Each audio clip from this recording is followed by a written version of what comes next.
Ang ganda naman ng drawing mo. Sana all, ganda ng drawing.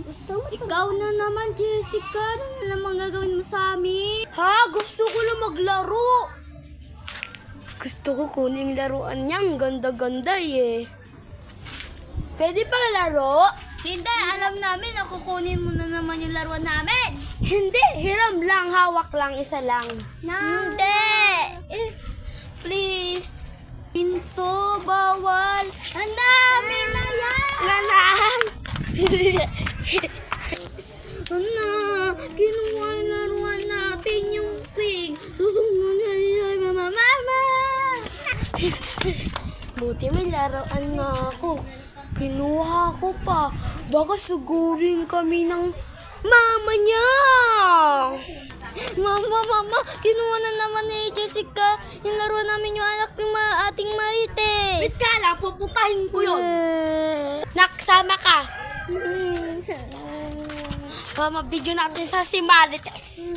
Nung utang nga niya, hindi nga niya bayaran eh. Siya pa yung aayo-ayo yung anak ko. Marites? Ano ba yan? May kumakatok na naman. Marites! Ay, nako. Ano ba? Halika, mag-usap tayo. Alam mo na naman, anak ko? Inaway ng anak mo yung anak ko. Aso si Jessica? Ha?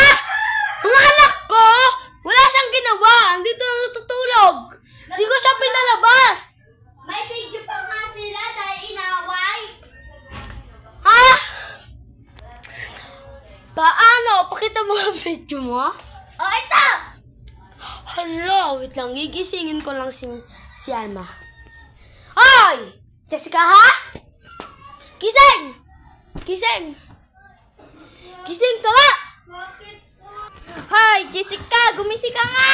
Ano pa po? Inaway mo na naman yung anak ni Aling Borga? Hindi! Maniwala ko po siya lang nagnakaw ng piso niya. Piso lang naman, laro-laruan lang naman niya. Madami naman laruan sila. Di ba mayaman sila ni Ate Borga? Kahit mayaman sila, dahil di mo na sila ginaganon. Ang sama mo talagang bata ka.